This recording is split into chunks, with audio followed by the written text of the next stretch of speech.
everyone. Welcome to another episode of the AfricanMusicLaw.com show with yours truly, Miss Uduak. It's always a delight to share and spend quality time with you. As always, we bring quality content, amazing guests, amazing commentary, and all kinds of things relating to the African entertainment industry. Before we get to our guests, let me tell you how to reach us, where to reach us, and what this show is all about. The African Music Law Show is all about empowering the African artists and the creative industry at large. So, whether you're on the continent, in Europe, North America, Asia, we got you covered. And most importantly, or equally just as important, we do a lot of commentary and legal commentary and analysis. We cover industry news, legal drama, and we bring some really insightful, enlightened guests that come on and really roll their sleeves and delve into the business of entertainment and entertainment law on the show. So very excited to have you again. Where can you catch us? If you are watching the live streams, we tend to do the live streams on the fan pages specifically for African Music Law on Facebook, Twitter, actually Twitter with Periscope, as well as YouTube. In addition, I sometimes will have that, or typically will also have this live stream on my own fan page, Miss Uduak, for Facebook. And then finally, for the audio version of this podcast or live stream podcast, you can find it on your major streaming platforms. So please be sure to subscribe. If you're on Apple Podcasts, be sure to rate us, leave a 5-star comment so we can certainly be found in the search engine whenever people are trying to find the music business or anything related to the music business and Africa industry. So having said that, let me tell you who our guest is today. I'm so excited because we are really just going to go in and have a good time with this particular guest. So our guest today is OFENTSE, popularly known as Fentselite MOGOTSI. He's a media executive with over a decade experience, and until recently was the executive producer at Metro FM, one of South Africa's top 3 radio stations, averaging 4.3 million weekly listeners. While there, he oversaw entertainment programs, news broadcasts, and other program material for the broadcast station, including which local and global celebrity artists was invited for guest appearance at the station. He was also recently the spokesperson in the Sports Arts, Culture, and Recreation Department in Gauteng. It is such a delight to welcome Fentselite. Fentselite, how are you? Welcome to the show. Good morning. Good evening, my side, but good morning. Yes, how are you? good morning over here in California. Thank you so much. Afternoon to West Coast listeners and watchers as well. So how are you doing? I have no idea. This is like my response to the question. I never check how I am. I just wake up and take the day as it comes. And right now, I don't know why I agreed to this, but I'm honored to be a guest on your very excellent platform. Thank you so much. Well, I really appreciate it. And I know a lot of you guys that make things happen tend to prefer to be behind the scenes and not in front of the camera. And notwithstanding that, Absolutely. I really appreciate you being here. So here's the direction I want to go. I'm really interested in talking about your brand, Lite Words. But before we get there, and your career, of course, and everything else, and just really cover the broad spectrum of what you've done in the industry, your contribution, your impact, your thoughts and words, etc. But before I get there, let's get a temperature on current trends and news going on globally, but specific to the entertainment industry, Africa's entertainment industry. I'm sort of curious. There's a lot of anxiety in the world with COVID-19, with a lot of shutdowns of concerts, etc. Things are opening up here and there, but not necessarily everywhere. So what is your sense? What do you say to artists and just generally executives, music executives and entertainment executives that have been so anxious for over a year now on the current state of not only their respective countries, but the world?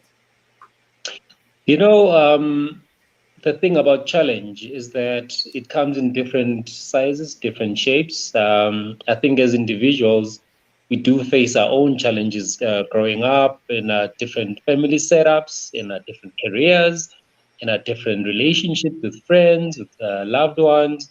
So not to minimize or to water down what COVID is, but it really is just another challenge, and this kind of challenge kind of equalizes all of us now.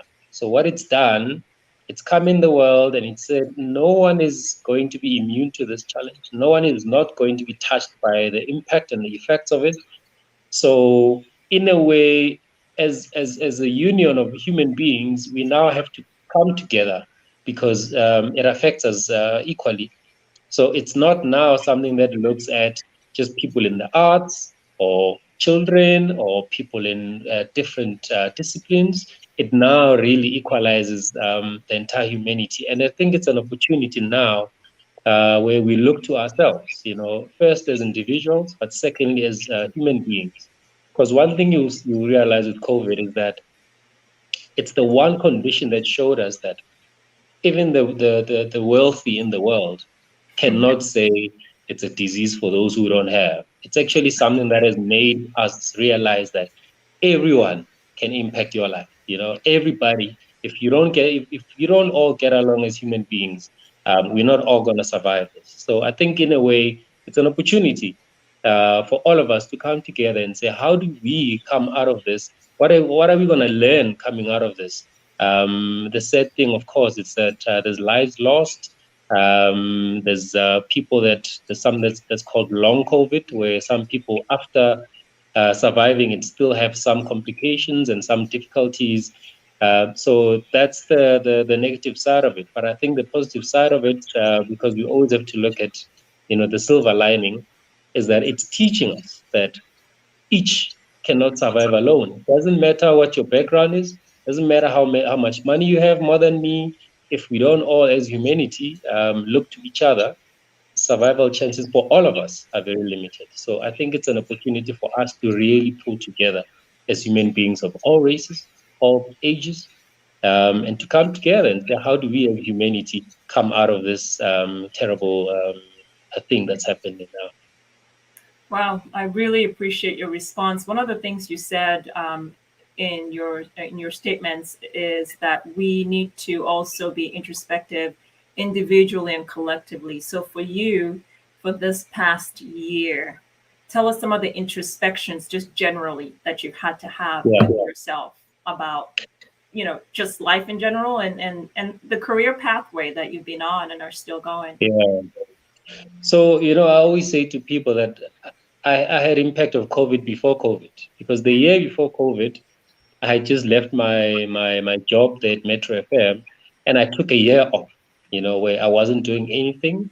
And the plan was that come 2020, that's when I'll get back to the industry. That's when I'll have a clearer vision as to where am I going with my career. And I think what I then learned when it came to COVID is that you don't know what the plan is for life. You must never ever take a moment where you say, I'm guaranteed this, or I'm granted that, or I know that in 2 years I'm going to do this, in 2 months I'm going to do that. Time waits for no one. And once the year ended of 2019 and getting into 2020, and now I'm preparing myself, to get back into the thick of things. Mhm. Then comes COVID, and that's when I couldn't do much. And I mean, I could have then decided, I'm unfortunate. What am I going to do? Let me just sit still. But I realized that, nothing is guaranteed. If you have a conversation with yourself and say, this is my plan for next year, this is my plan for the next 6 months, your plan is now. You need to do what you can do now with the idea of what your vision is in future. You can never ever stop or stand still and say, I'll only start walking at this particular time. There's a saying that whether if you can't run, walk. If you can't walk, crawl. By all means, keep moving. And I think that became true when COVID hit now, where I now no longer even had the pleasure of the work that I had before. I now had the challenges of COVID, where we couldn't have public events, we couldn't associate with people, and a lot of my work, a lot of our work, has to do with people. So I think the lesson for me there was that nothing is guaranteed. The time that you have now, do the little that you can, understanding what your bigger vision is, and I think I had to then introspect in that and understand that it's not that I'm unfortunate. It's not that I'm chosen to suffer. A lot of these things, lessons come in very different ways. When you're in the dark, I think when you're in the dark, that's the easiest way to see light. Yeah. And I think when you are in that dark space, just look around, look internally. There'll be a little spark, but that little spark is brightest when it's dark. So take advantage of that dark space. We always let go of these lessons that come with hardship, and hardship's role is really to prepare you for the next thing. If you do believe in your heart what your destiny is, then you can't stop for a second and say, "But things are not well now," because essentially what you're saying is that you've lost belief in that in the bigger picture. You've lost belief in how you've imagined things are going to be for yourself. And you can't expect that every single day and every single time things will be easier for you. So when you do find what I call the opportunity of darkness, look around, look inward. There's a spark of light in there. That's your direction. Follow that. Wow, that is amazing. You, I'm just marinating on everything you've just said. Beyond the fact Yeah. that it's so illuminating, I'm I'm thinking about the fact that you were at the height of, one could argue, at the height of your career with the major media company, a broadcasting station, not only Yeah. broadcasting locally, but the impact that station has just globally, we all know, is pretty strong as well. From giving a lot of visibility to our African artists, a lot of Afrobeats. It's not been just a collective. I mean, it's just not. It hasn't just been exclusively Nigerians doing it. It's been, Yeah. South Africans and everybody across the continent, including stations like the one you worked at that were part of really amplifying the voice and message. So, how do you get to a point where you're like, I'm going to just walk away from that? Because it comes with a lot of benefits, not so? Absolutely, absolutely. And I think, it's these benefits that buy you out of your vision sometimes. You have to be very aware of what is it that resonates in your heart? What is it that fulfills you? What is it that when you look back, you say, "This is what I've done for myself," and not, you don't have to let the applause control you. And the fact that you're working for a major company or a major brand, and now you've shifted what your vision is, because now you're living under the vision of that station, or that platform. So you do appreciate the fact that you work for a platform that touches lives, a platform that helps you in part of your purpose of changing the narrative, of touching a lot of minds and changing lives. But sometimes, you do realize that even away from that, if that is taken away from you, does that mean you've lost your identity? Does that mean you've lost your reason of being in terms of your career? And I think it's part of what I went through the entire year Mm, where I wasn't working. I mean, I could have easily jumped from one top company or brand to another, because your CV can help open some of those doors. But I think I then, needed that bit of introspection to really question why I do what I do, to really question, am I reaching an impact? If I step away from this bright light, am I still able to function?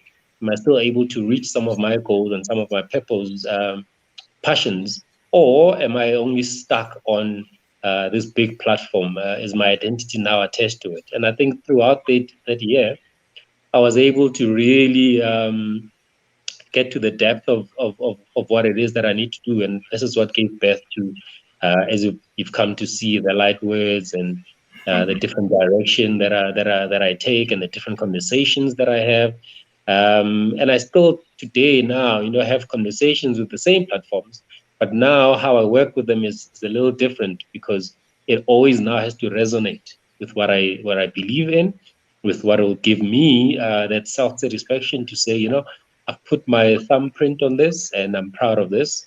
And whoever looks back can always say, there's me, and mhm. there's a Metro FM, and there's me, and there's a Department of Arts. So my identity in everything I do was very key. And through that introspection, I was able to then navigate, how do I still manage to work with these different brands, but still knowing that my purpose and direction is very intact.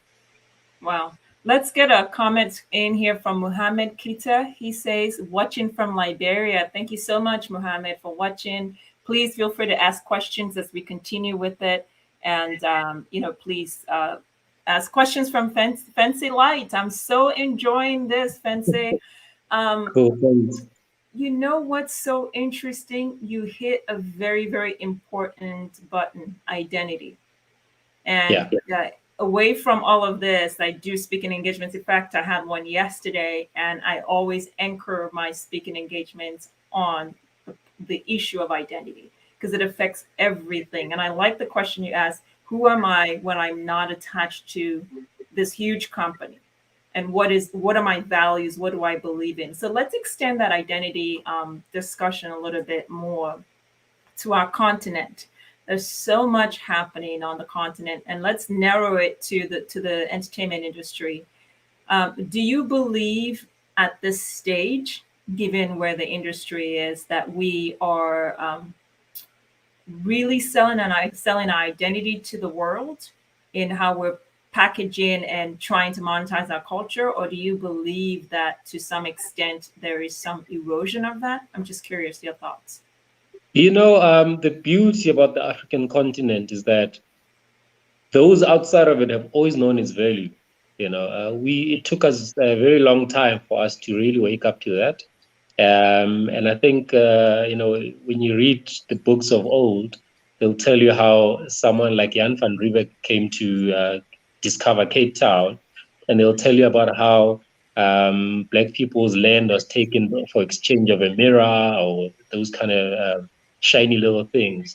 And I think over time, when you look at the different continents and you look at how Africa has always been treated by the Western, the Eastern, you realize that there must be a reason why Africans are looked down upon. There must be a reason why the world wants Africans not to feel strong and represented. There must be a reason for that.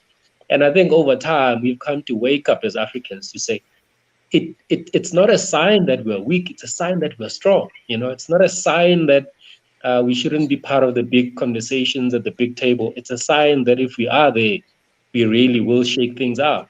And I think Africans are strongly now really growing into themselves, into appreciating the brand that is Africa. When you look at how the Western platforms like your TikToks, your Instagram, and how Africans dominate such platforms. When you look at any country in the world, you'll find an African that lives there and that thrives there. So a sense of identity for Africans is exactly that we speak the most languages in the world. And Africans, when you take one African, chances are they can speak more languages than anyone of any other race when you put them next to them.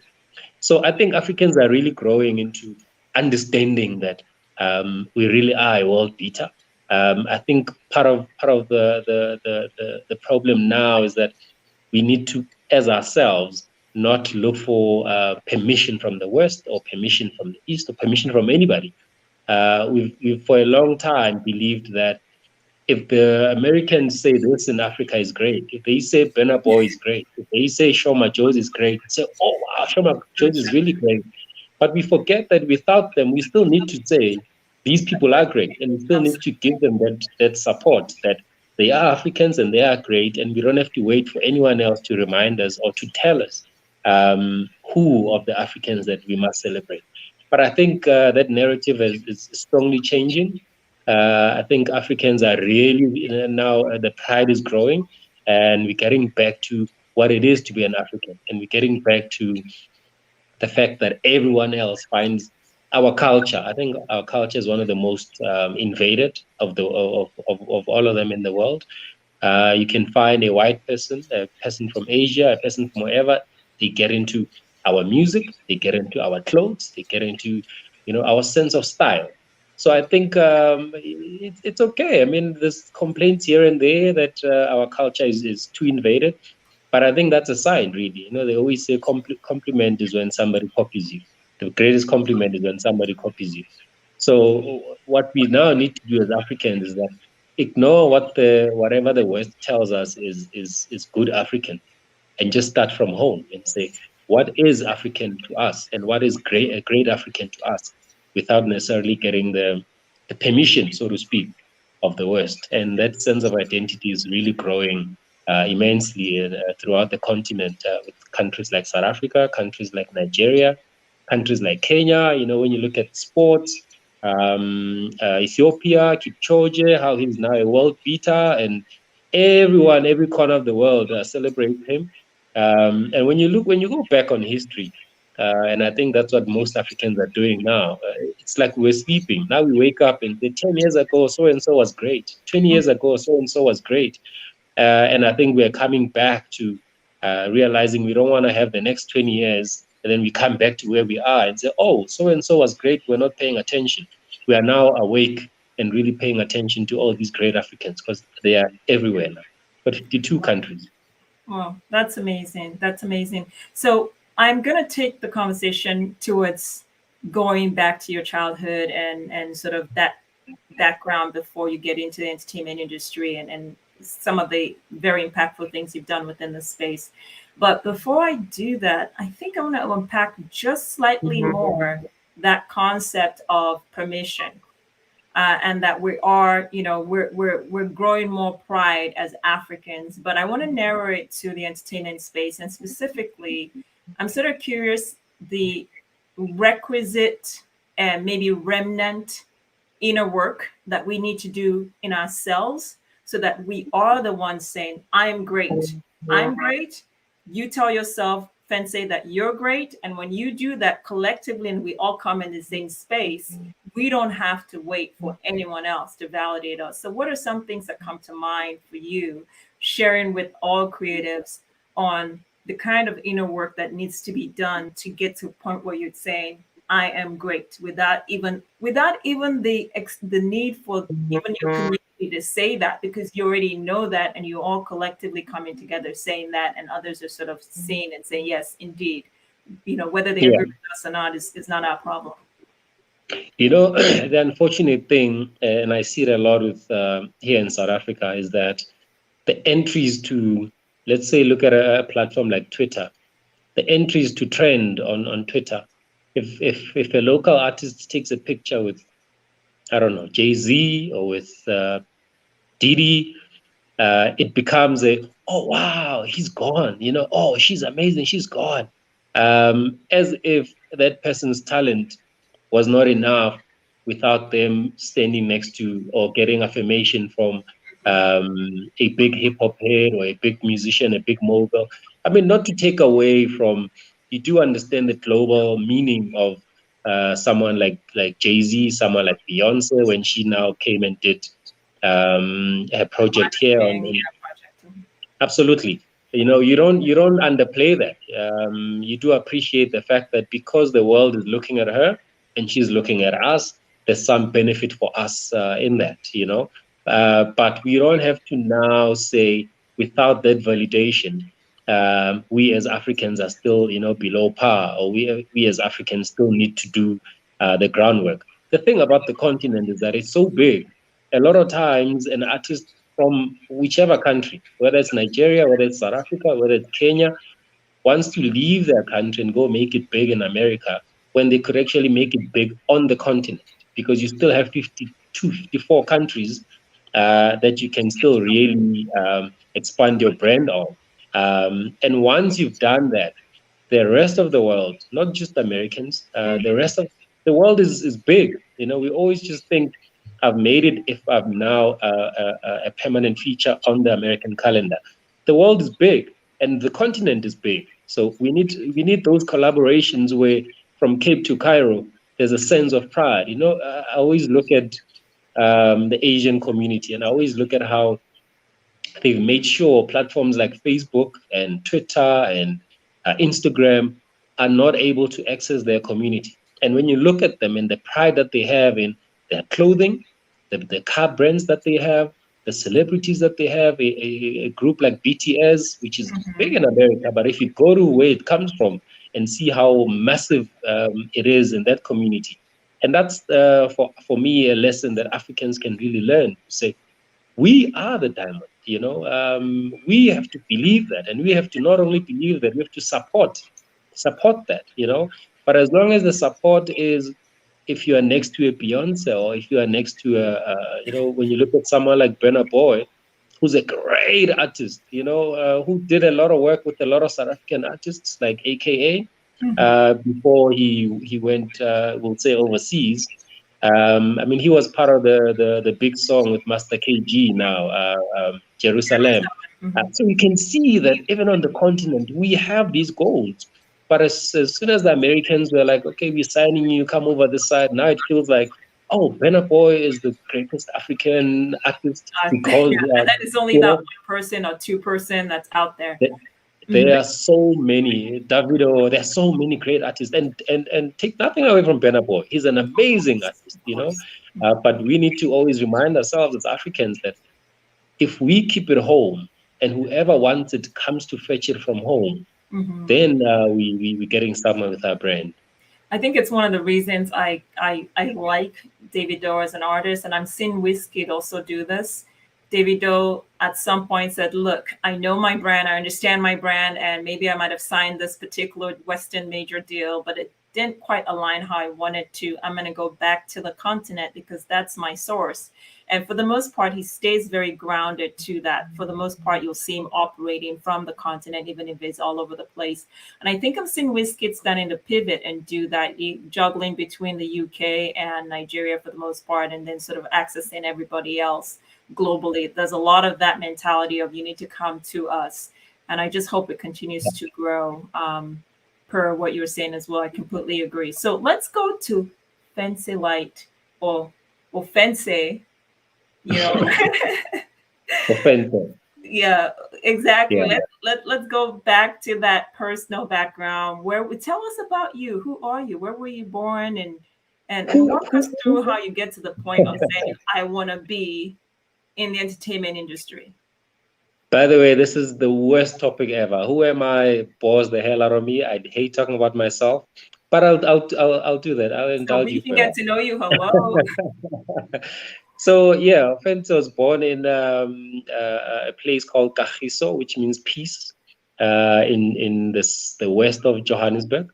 Born to a mother, beautiful mother called Tebogo.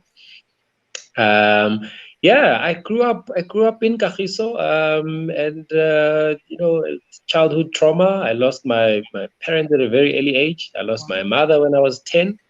I've got a younger brother who was 5 at the time. So a bit of unfairness because I kind of have the memory of my mother a little better than him. But I suppose it helps that I look like my mother. So then he gets to see her through me.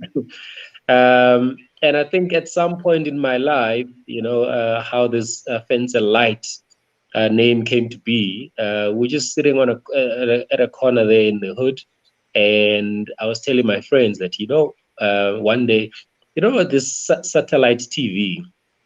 So we didn't have a satellite TV at home, and I told them, no, I've got my own satellite. It's Fentselite. Like I access the world like that. It was a little joke that really meant nothing, but the name really stuck. And I think what I realized over time is that it's not about the satellite. It's really the light.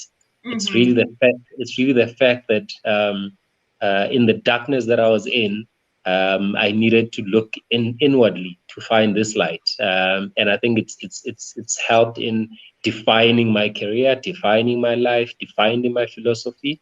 I then went to high school. After that, I was studying medical technology, and from that, I found my way in the media, and I haven't looked back ever since.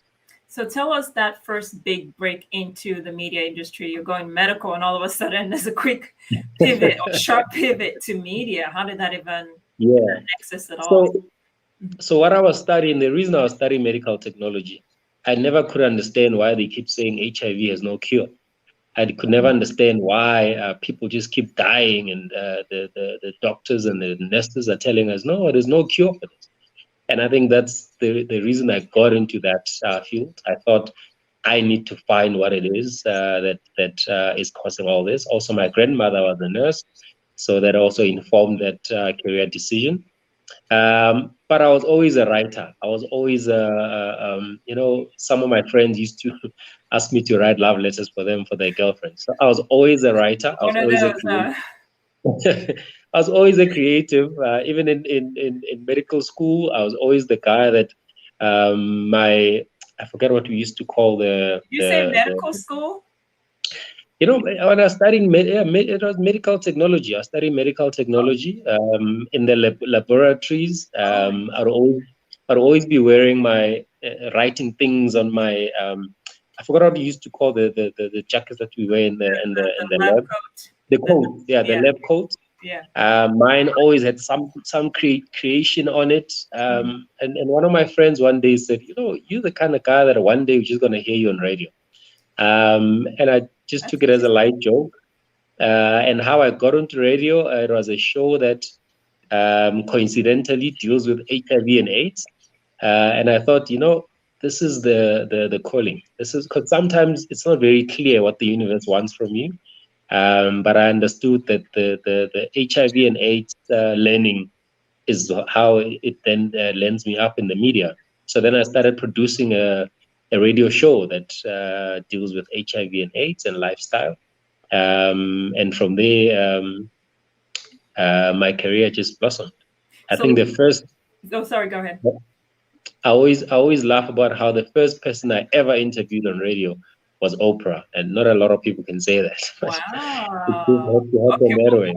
we'll come back to that interview with Oprah in a minute, but medical technology and you're actually interviewing, so more on the journalism side. But how did you learn? Did medical technology allow you to learn the back end of how to run a radio station, or just the back end of media? Not, a, not, Okay. Not at all. Remember, I chose to study medical technology because Yeah. I wanted to cure HIV and AIDS. Exactly. So when I found myself on talking to radio people, and I was talking to this one presenter called Criselda Kananda, is one of the presenters here in South Africa, and I was wanting to now join radio, and I thought, why is it that now the person I'm speaking to, their show is about HIV and AIDS?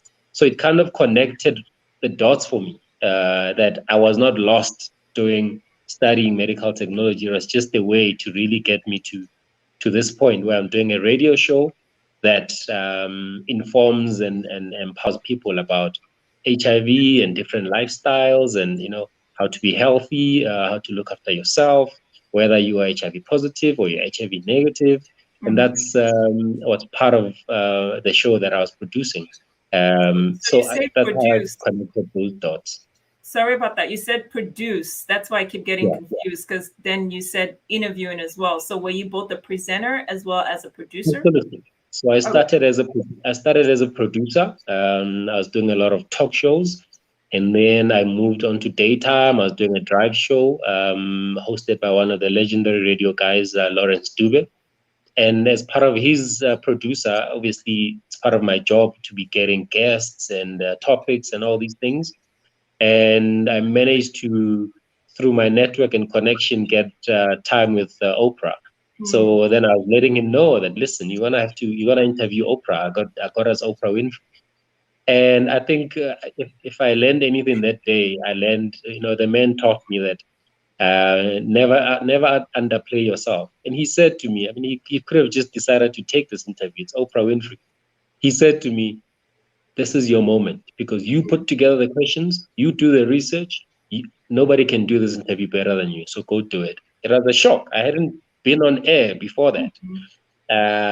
So my first, literally losing my radio virginity on air was with Oprah Winfrey. So Wow. that How was was an that amazing thing. experience? How was Sorry? that experience? Obviously, as I say, that I was preparing the interview for the host, and then when he said to me, "Listen, you go interview Oprah," I'm like, what do you mean I must talk to Oprah? What am I going to say to Oprah? What do I wear? Where do I start? What do I even say? Like, I'm just going to keep quiet. She must just talk. I mean, she's Oprah, she's the queen of talk. And I think at the time, she was planning to open a school here in South Africa. I'm sure you know about the school here in South Africa. Yeah. So the angle for the interview was that. but we also touched on her upbringing. And I remember we spoke a bit about something that I saw recently that she spoke about having gone through sexual abuse as a child. Mm-hmm. So she spoke about it in the interview, but the interview was a pre-recorded interview. And after the interview, I got a call from a manager saying, "Do I mind to just take that part out before I play the interview?" And I mean, this is Oprah. You asking very nicely. I'm gonna do it. So I took it out and we played the interview. So now, when I saw recently her literally now owning up and talking about it, it really took me back. I'm like, I can't believe I always had this content for Mm-hmm. years, Mm-hmm. Yeah, for it's so years. interesting. Such exclusive content for years. But Content, I, yes, I yes. respected her, and she asked, and I took it out. Yeah, I've had guests on the show and other interviews I've done where that, their experience and on that particular topic of sexual assault, and it's like, oh, you know what, but I'd rather not, and that's fine, Absolutely, I or respect. dog abuse as well, because I always say this is not a gotcha, kind of show. Absolutely. It's really to enlighten and to help transform lives, which means that when you're ready to truly tell that story, then you Then come you forth speak. and do that. Absolutely. So it seems like while you might have had the opportunity to be, in front of the camera, you still were adverse to it because you end up spending more of your time behind the camera. So Yeah. tell us a little bit more about that trajectory to how it led you ultimately to Metro FM on that kind of level that you were playing. Yeah. So yeah, I spent a couple of years at that previous radio station, which is Kaya FM. I think that's one of the biggest radio stations in the province in Gauteng. Mm-hmm. And then when I left, I went into a bit of print, and I was writing for magazines. I was doing online work. And then I found myself at another radio station called Radio 702, which is the biggest talk radio station in the country. Um, and through these conversations, every time I join a radio station, they'd always be asking me, "But why aren't you going on air? Do you want to go on air? Do you want?" But I enjoy content. I enjoy really creating content and creating what you call the radio and the TV stars. I enjoy playing a little god. So I was never really one that wants to be in the forefront. And then eventually, being headhunted because you were always doing all these great things. Metro came and they said, we're looking for somebody to look after our talk element. So I did the talk element for about 5, 6 months, and they said, no, we want you elsewhere. So I was doing multiple things on the station. Eventually, I was on air as well there. I think at one point I was producing all the breakfast shows for the whole week, Monday to Wow. Sunday. Wow. That's And then on Saturday, I was then co-hosting on Metro FM in the morning. So yeah, I enjoyed that, and some of my highlights include eventually then interviewing people like say Richard Branson, interviewing people like your Benner Boys. I had a feature there called Made About Africa, which was one of my passion projects, where literally every week we make sure we find one African that's shining and you put a spotlight on them. And that's how you ended up also being on the show. yes. So yeah, and that became, I think my time there, when I look back, is one of the most key and one of the most memorable times for me. Also getting to grips as a presenter, and not just being behind the scenes. And then it just moved into now producing for TV, which is now part of what I'm doing now. Okay, so you have a production company and produce content. Oh, tell us a little bit more about that. Yeah. I've got a company called Look to the Light. So the light thing is always there in Always everything I do. consistent. Yeah. Yeah. So, as you were saying earlier about the challenges of COVID, I think what it's taught us is that we need to now find different ways of working with content. We need to now find different ways of existing, because the last thing you can do, or the last thing you want to do, is throw your hands in the air and say, well, there's COVID. What can I do?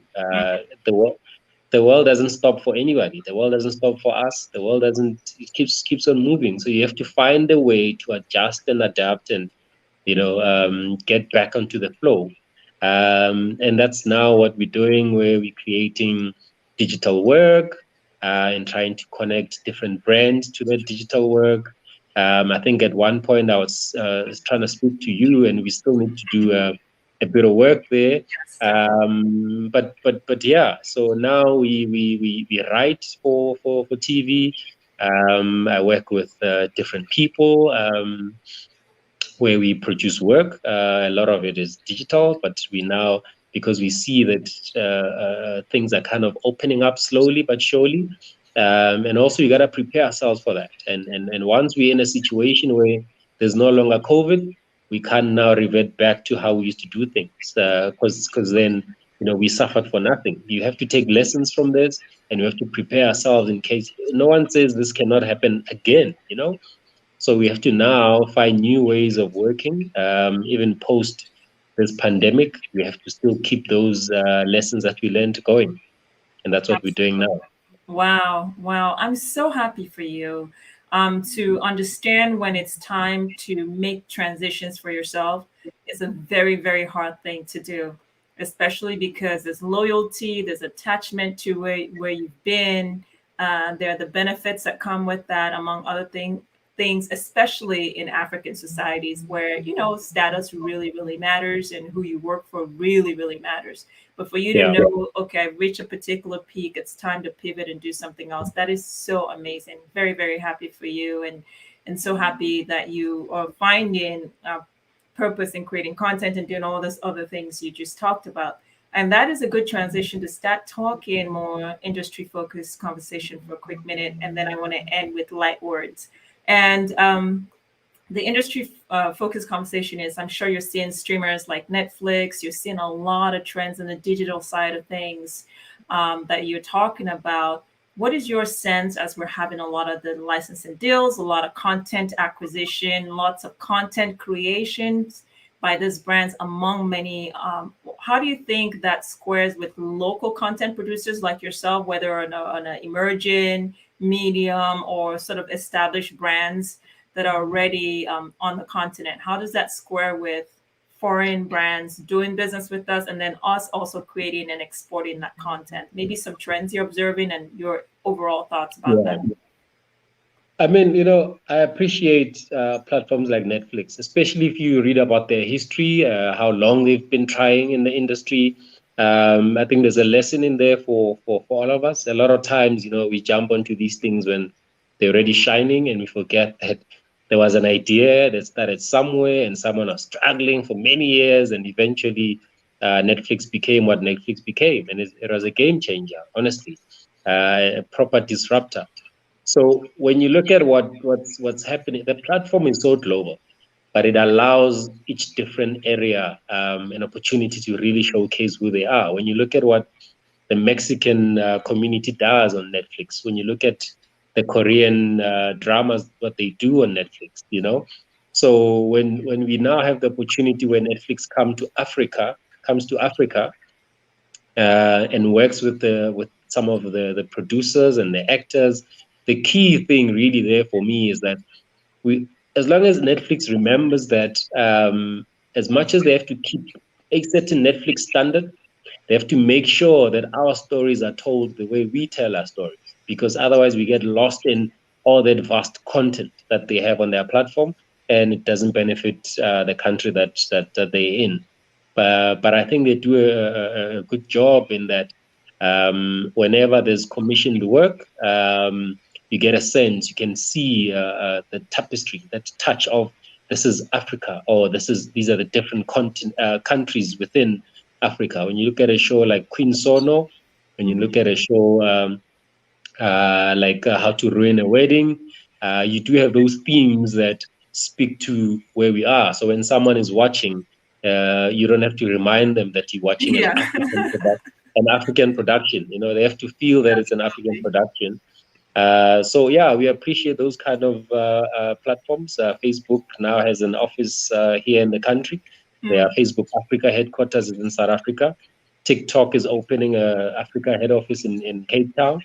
So you can see there's that appreciation by the world to say, we see what the African market is doing. We see what the South Africans are doing. And the beauty is that we now have to connect all these things. We can't have, oh, no, this is South African content. Oh, this is Nigeria content. Oh, this is... We have to, as much as there's the differences in them, we have to look at it as Africa and African content so that we really are growing with these collaborations as the continent instead of just the same segregation where each country now thinks they're different or better than the next country, because Yeah, no joke, that's right? what really holds us back, No Yeah, joke. We really need to work on that more. Is absolutely. Africans think they're better than West Africans? West Africans think they're better than South. Like all these We're different groups, and it's Africans. just ridiculous.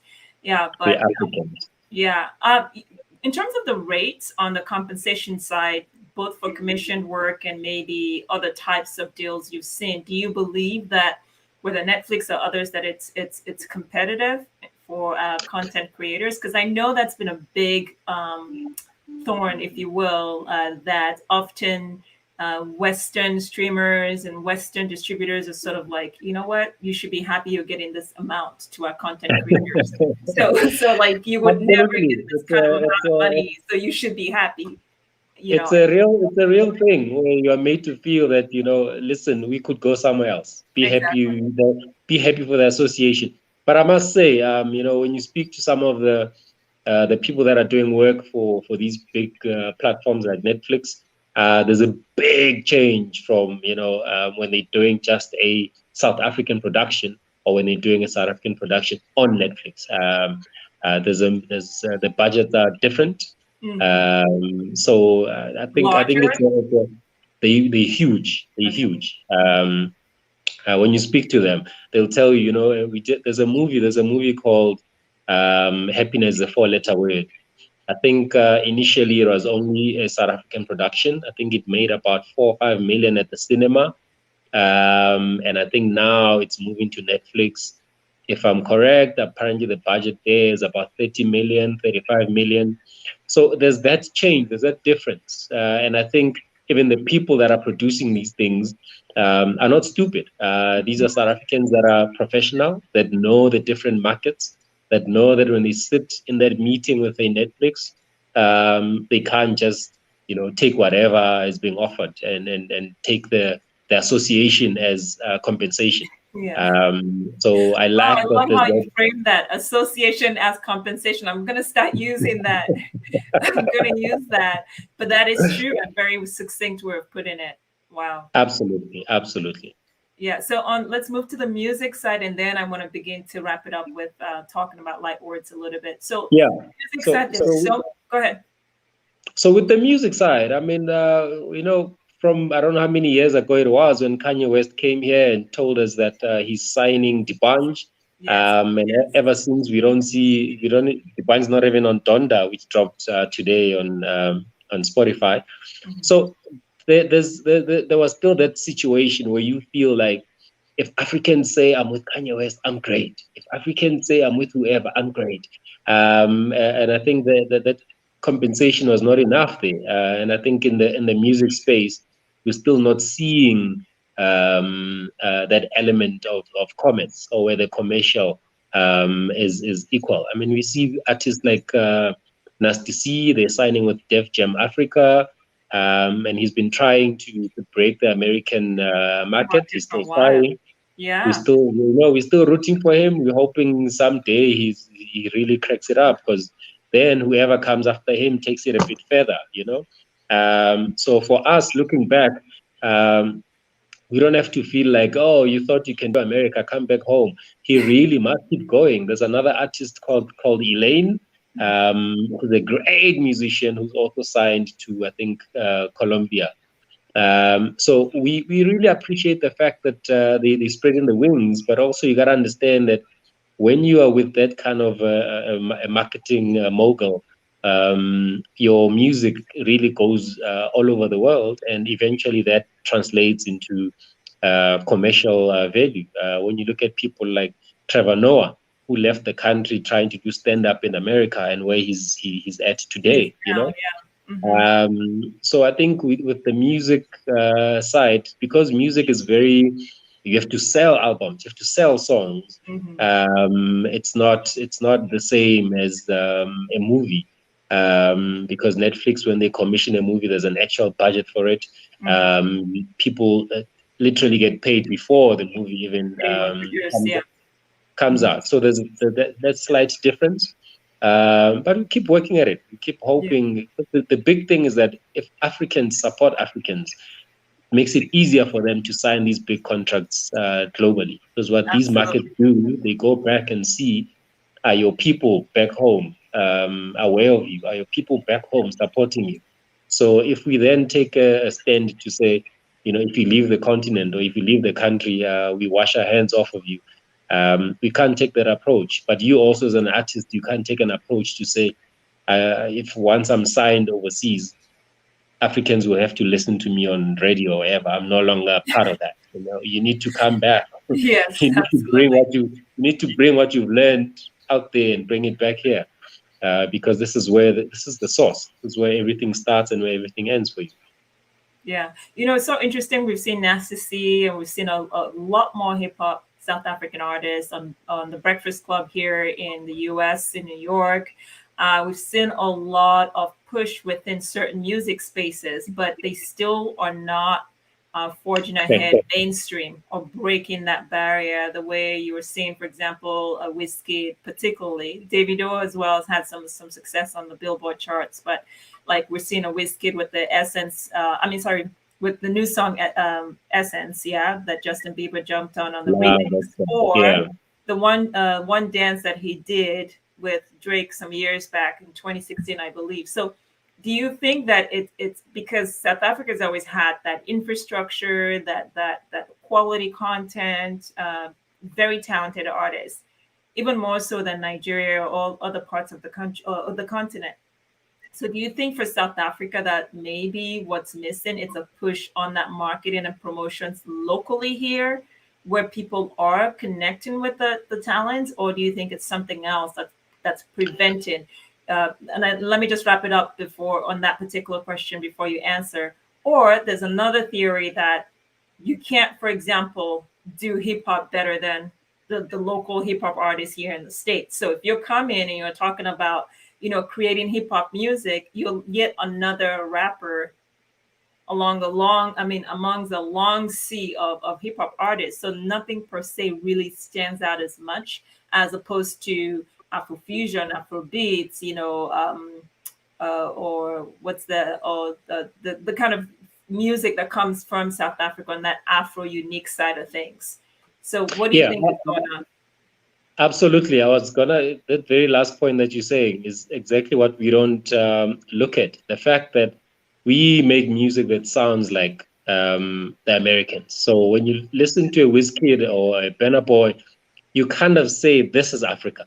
And when you listen to a lot of our hip hop, it kind of sounds like the American hip hop.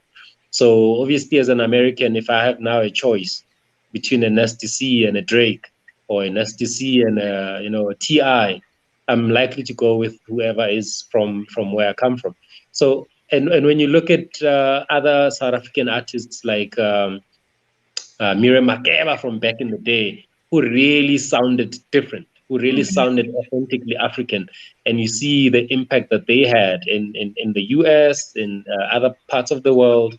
The Ladysmith Black Mambazo, who keep winning Grammys year in, year out, because their sound is that different. And it really resonates with the African culture.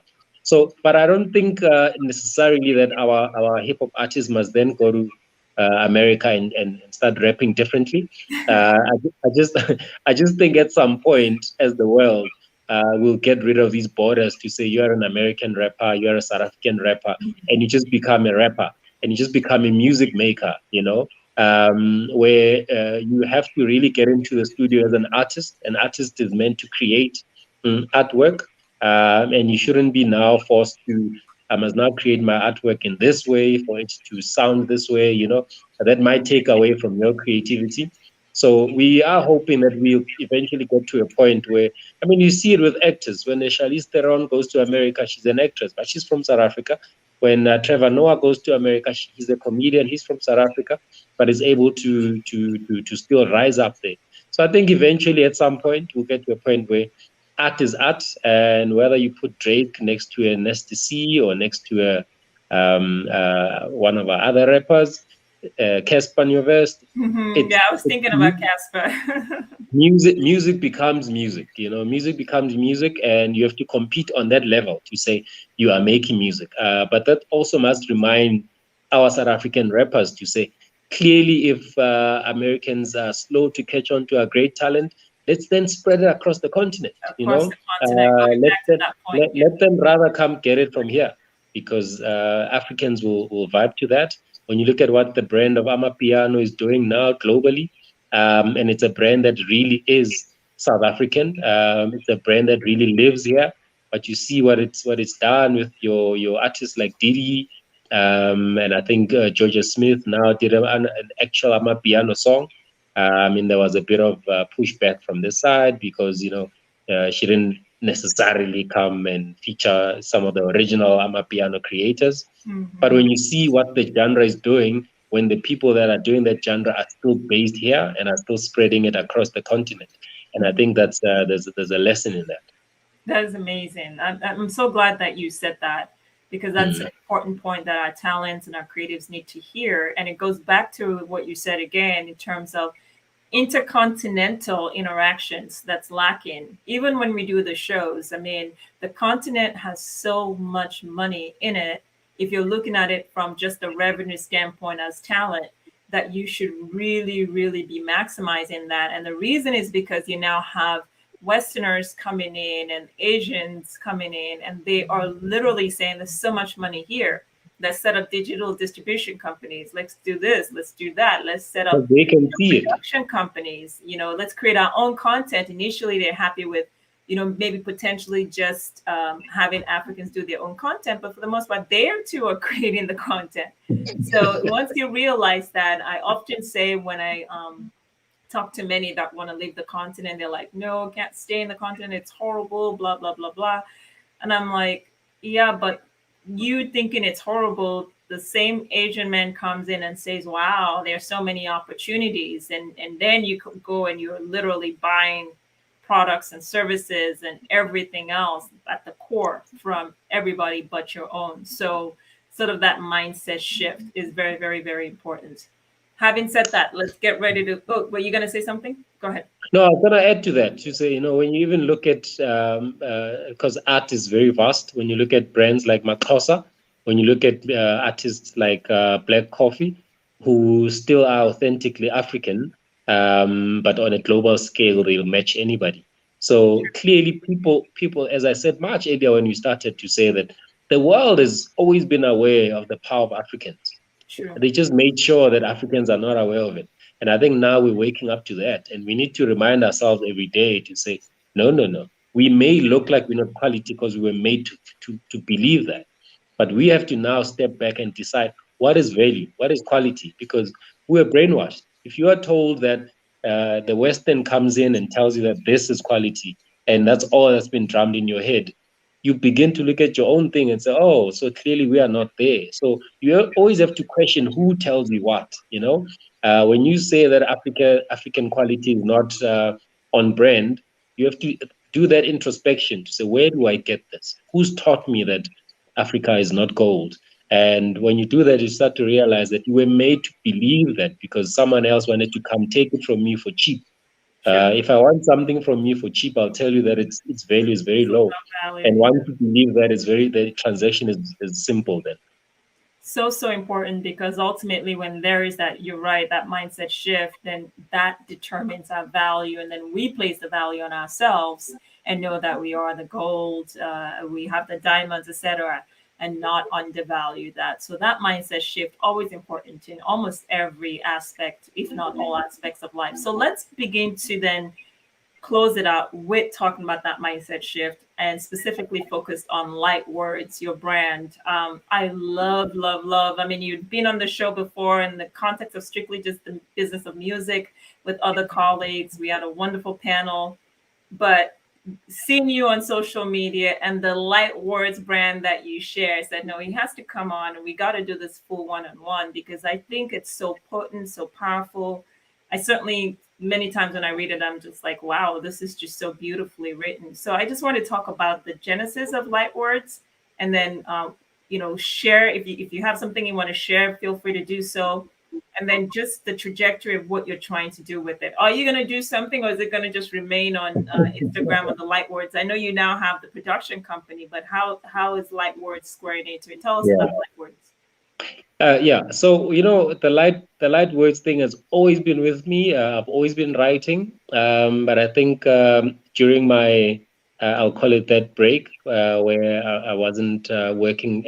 I think during that time I started doing a lot more writing because I was doing a lot more introspection.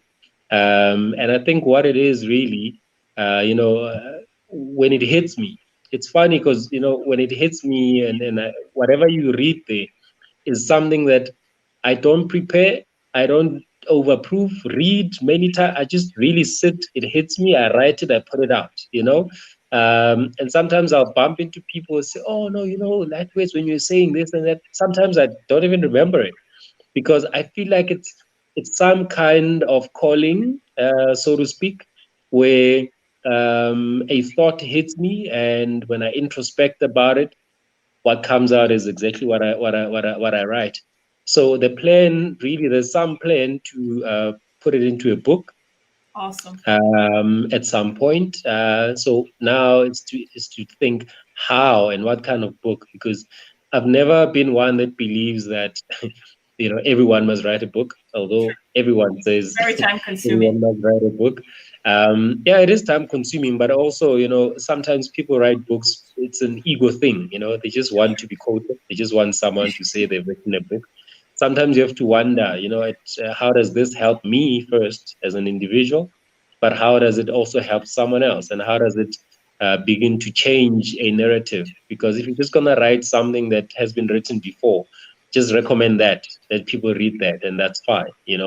So once we kind of figure out where does it fit in, how does it fit in, especially in this dark period where COVID has made a lot of us question ourselves, question where we are, where we're going in life. It's made us question our career choices. Am I in the right space? Was I meant to be here? Because the thing about a calling is that, or about a career, is that um, you could be called to be able to do 3 4 things, and you do one of them, and you don't pay attention to the fact that this is really not what I was meant to do, although it's attached to something else. So once you dig deeper, you realize that yes, I was meant to be of service, but in this way. Or yes, I was meant to be in entertainment, but this way. And I think it's meant to really help people navigate that, but to understand that it really begins with the I there in light. It begins with you. It begins internally. You have to go in. You have to experience yourself in different layers before the world can experience you. I mean, you live once. Do you really want to have, you want to die having experienced one level of yourself? True. You really want to go deeper into your own journey, and no one else can go on that journey with you, because everyone has their responsibility to go through their own journeys. So you must then go in and experience as many layers of yourself as possible, and you realize the beautiful life experience that you have at the end of the day. So yeah, there is a plan to put a book together, but obviously all the details can be shared on my social media spaces. Well, two things. Number one, you saying you must go in and experience different layers of yourself. You say it so casually. Let me tell you, and I know you know that as well, but to everyone watching and listening, it is one of the most difficult things you can do. And so, at times just outright scary because we are not brought up to learn how to go into those deeper layers and to be comfortable or sit in being uncomfortable with finding those different layers that reveal things we may not be happy about, or we meet parts of ourselves we never want to ever meet, and then we also meet part of ourselves that are beautiful. So it's hard work, very difficult, but absolutely worth it. Absolutely worth it. Absolutely. And then the second point I will say is it doesn't have to be anything grand with the book, as you were saying. Just even a collection of an ebook of all of what you've shared so far on social media more than suffices to just get it out there to those who are who could definitely see and use value from it.